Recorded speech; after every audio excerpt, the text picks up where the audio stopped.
Hello, good evening. और हम लोग कहीं जा रहे हैं, तो चलिए हमारे साथ साथ आप लोग बने रहिए। और सर जी जा रहे हैं अभी गाड़ी निकालने ना जी। हाँ, तो गुड इवनिंग बोल दीजिए। Hello, good evening. तो हम लोग कहाँ जा रहे हैं, आप लोग बने रहिएगा। क्यों जा रहे हैं, बने रहिएगा। पहुंचते हैं, उसके बाद आप लोगों से मिलते हैं, वहाँ बात करते हैं, है कि नहीं। तो चलिए बने रहिए और उम्मीद करते हैं कि आप लोग सब अच्छे होंगे और अच्छा रहना भी चाहिए। चलो,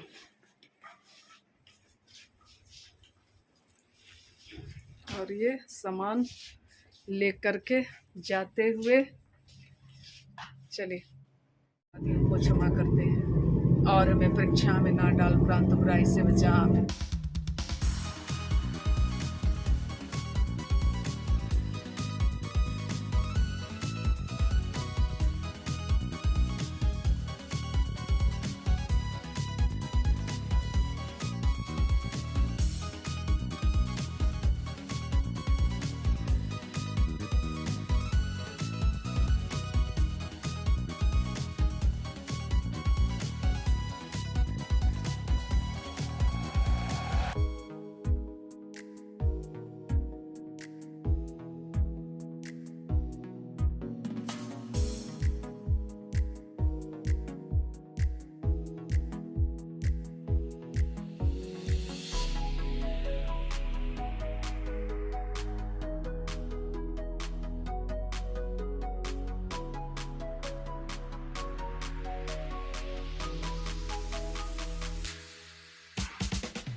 कहाँ पहुंच गए हैं।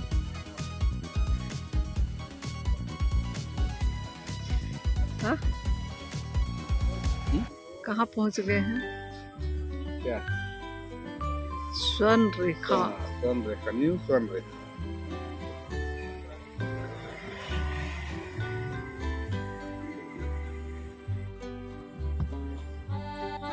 इतना धुंधला दिख रहा है मेरा तो। नहीं नहीं नहीं, वो लाइट के चलते हैं।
और यहाँ देखने के बाद आप लोगों को समझ में आ गया होगा कि हम लोग कहाँ हो गए हैं। ठीक है, तो हम लोग पहुँच गए हैं जहाँ आना था। हाँ, जहाँ आना था यानी कि घर आना था, तो हम लोग पहुँच चुके हैं। हाँ, थोड़ा सा रुके थे स्वर्ण रेखा में और वहाँ से रात का खाना वगैरह पैक करा के लेकर के हम लोग आए हैं। आकर के कौन बनाता, अभी तो घर वर थोड़ा साफ सफाई करते हैं।